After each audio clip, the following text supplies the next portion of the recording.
रात्रि क्लास चल रहा था 13/4/1968। तीसरी पेज के दूसरी तीसरी लाइन में बात चल रही थी,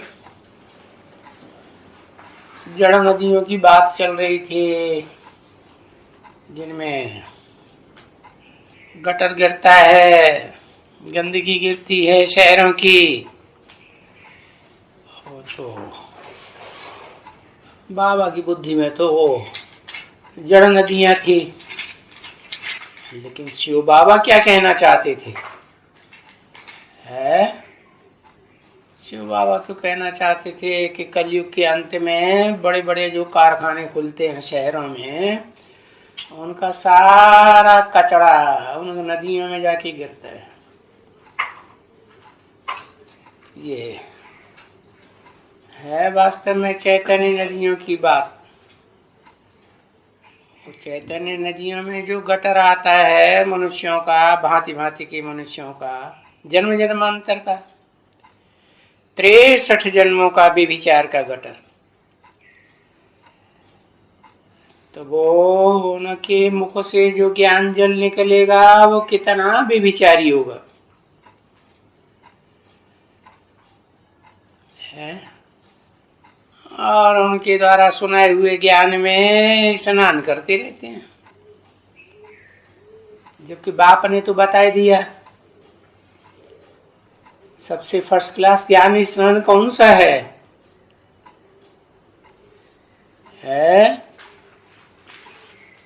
फर्स्ट क्लास ज्ञान स्नान है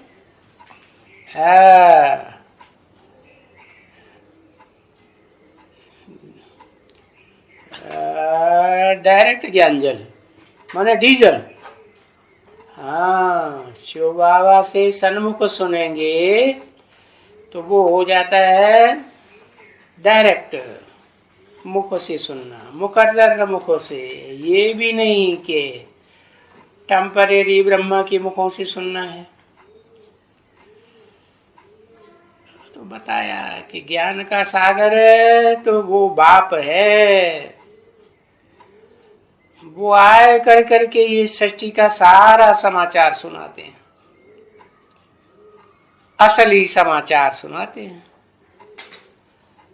बाकी तो नदियों में जो कचरा पड़ता है उनकी बुद्धि में, वो सारा कचरा तामसी ज्ञान ही सुनाएगा ना।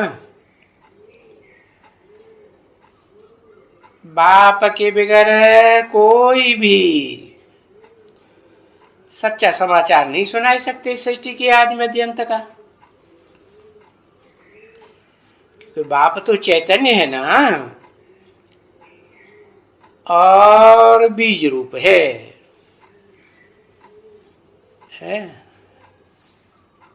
सारी मनुष्य सृष्टि का बीज रूप है या नहीं? आदि से लेकर के अंत तक है, ऑलराउंड पार्टधारी में आता है ना।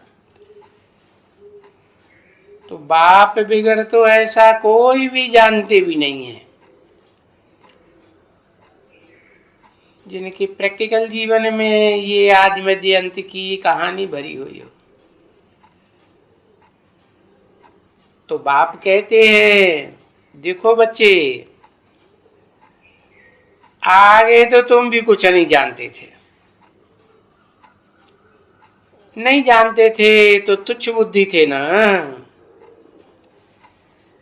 कहेंगे बिल्कुल ही अनपढ़।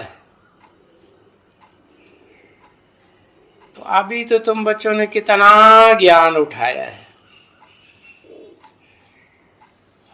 कितना ढेर सारा, और कितना ऊंच पद पाते हो।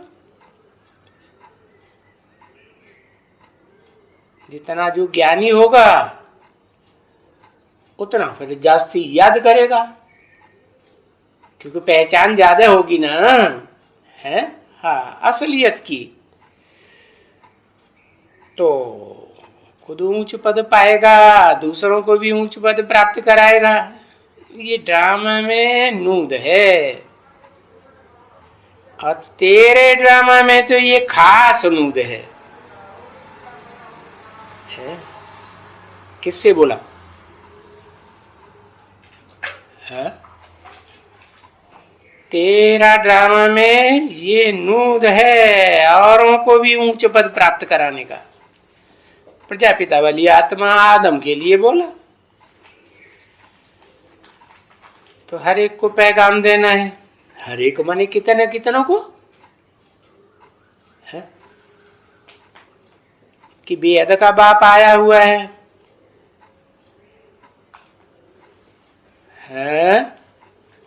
बस जो राज परिवार में आएंगे उनको 500-700 करोड़ को भी पैगाम देना है। हर एक माने कोई बचे नहीं इस सृष्टि रूपी रंगमंच पर पैगाम लेने से। क्या पैगाम? कि बाबा आया हुआ है। हाँ हाँ, ये जो बैज है ना, ये बैज की सेवा तुम कितनी भी दे सकते हो। यानी जो भाववान होगा, भावना वाला होगा, तो बोलो तुम कुछ समझ सकते हो। इसीलिए ये बैज बनाया हुआ है। और ये बैज भले 1 लाख बनाओ, 2 लाख बनाओ, 3 लाख बनाओ, अरे बनाने की छूट दे दियो, कितने भी बनाओ।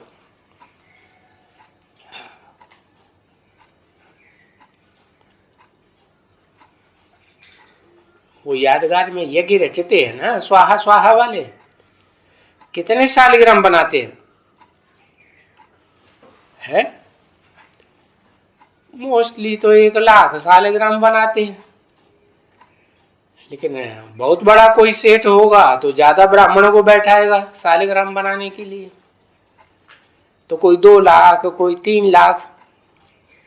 इसलिए बाबा ने तो छूट दे दी, जितने बना सको उतने बनाओ, चैतन्य या जड़ शालिग्राम पत्थर के हैं। अरे पत्थर बुद्धि तो होते हैं, लेकिन उन पत्थर बुद्धियों को बाप के संग के रंग से पारस बुद्धि बनाना होता है ना। हाँ, अभी मुरली में तो सुना, तो वो तो बनाने वाले को बनाना चाहिए ना, है? जो बनाने वाले होंगे वो तो फर्स्ट क्लास होंगे ना। कौन? अरे राजा रानी बनने वाले होंगे या नहीं होंगे? चलो राजा रानी बनने वाले नबी हों, राजघराने में तो आने वाले होंगे ना। हाँ? तो तुम बच्चे लाखों बनाने से वो तो और ही सस्ता हो जाएगा। क्या हुआ? कोई हर्जा थोड़ी है बनाने में।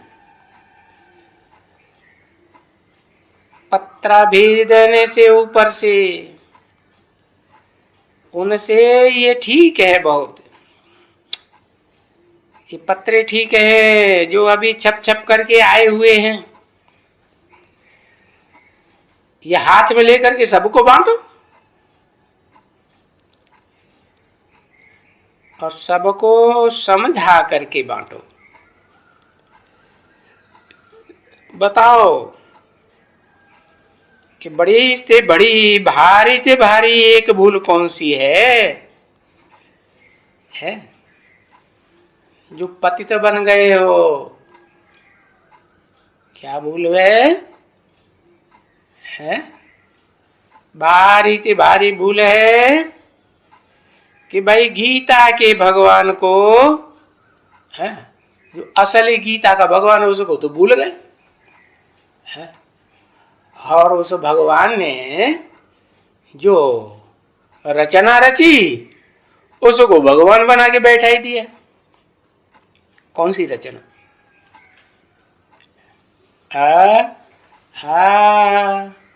शूटिंग पीरियड में दादा लेखराज रचना, और ब्रॉड ड्रामा में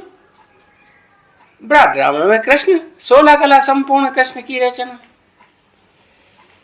तो ये भारी भूल है। इसी भूल से तुम पतित बन गए, क्योंकि पावन बनते हो ज्ञान से। और वो ज्ञान एक के अलावा कोई दूसरे ने सुनाया, भले 16 गला संपूर्ण कृष्ण ही क्यों न हो, अगर सुनाएगा तो उसमें कुछ न कुछ मिक्स करेगा या प्योर ज्ञान सुनाएगा? हाँ, कुछ न कुछ मिक्स होगा।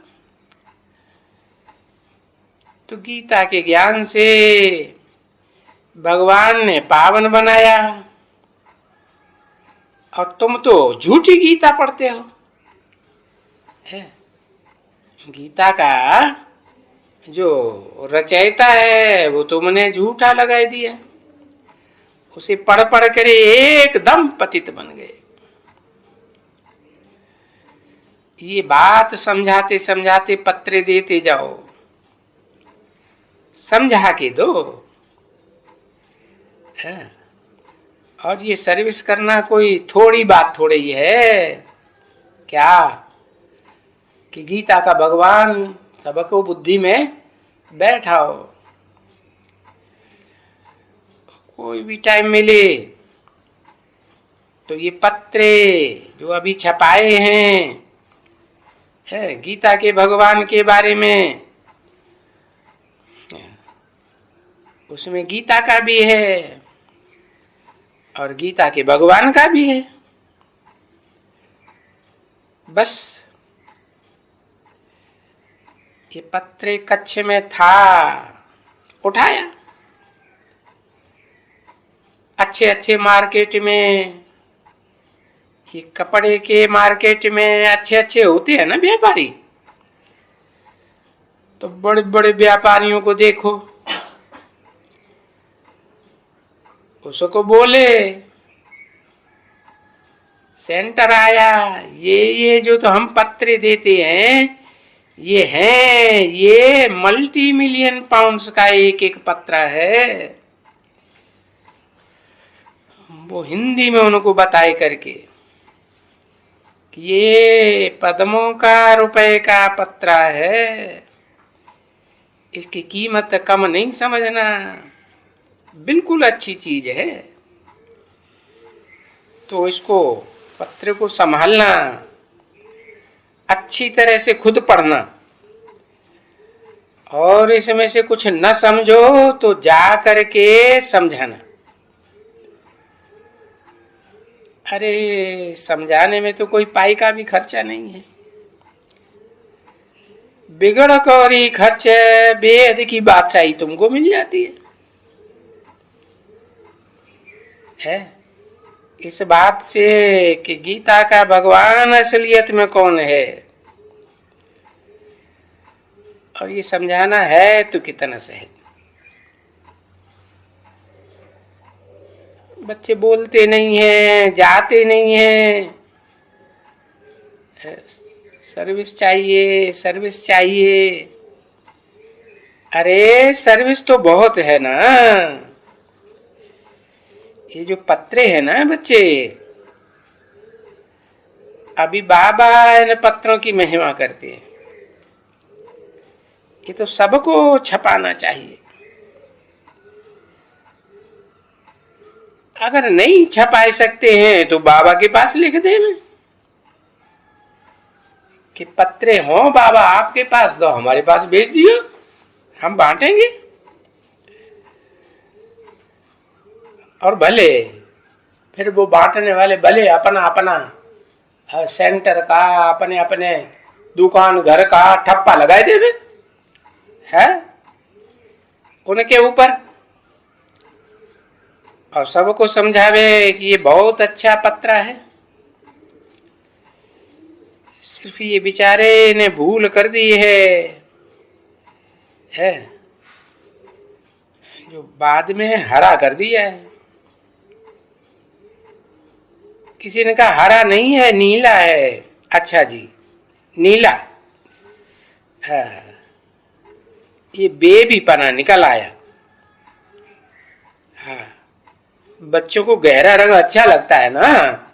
हाँ ये रमेश बेबी बेबी बेबी, बहुत बेबी बुद्धि, क्योंकि हैं तो सभी है, सभी घर बाप के हैं,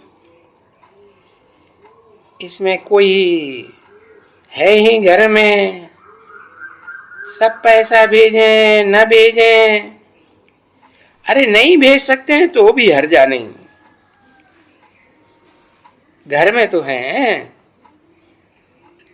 तो सर्विस ऐसी करनी चाहिए, क्विक सर्विस करनी चाहिए, गीता के भगवान के पर्चे बांटने की। अच्छा, ऐसे मीठे मीठे बाप की याद में बैठो,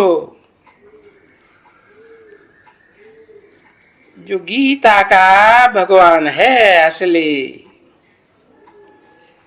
है। भक्ति मार्ग में कहते भी हैं गीतापति भगवान, तो समझाना है किसको? पहले दुनिया वालों को समझाना है कि पहले ब्रह्मा कुमार कुमारियों को, बेसिक वालों को समझाना है? जब कहते हैं गीतापति भगवान, तो पति निराकार होता है या साकार होता है? क्या समझाएंगे? हाँ, साकार होता है ना। और पिता? पिता भी साकार होता है। पिता नारायण निराकार भी हो सकता है, साकार भी हो सकता है, आकारी भी हो सकता है, अलौकिक पिता भी होता है, लौकिक भी होता है, और पारलौकिक भी होता है। तो देखो, वो बाप प्राणनाथ है, जो प्राण का दान देती है बच्चे, उसको कहा जाता है प्राणदाता। हाँ, बच्चे दुखी है ना, जिसे प्राण निकले जा रहे हैं, मीठी मीठी सिकील दे रूहानी बच्चों प्रति, रूहानी बाप व दादा का याद प्यार और गुड नाइट। रूहानी बच्चों प्रति रूहानी बाप की नमस्ते। क्या नमन कौन करता है? झुकता कौन है? हाँ, वो क्यों झुकता है? हाँ, कि जो ज्यादा पावरफुल होता है, जैसे कोई वृक्ष है बहुत फल देने वाला है, तो फल ज्यादा लदे हुए होंगे तो डालियां झुकेंगी ना। हाँ, तो बाप तुमको अखूट ज्ञान का भंडार देते हैं,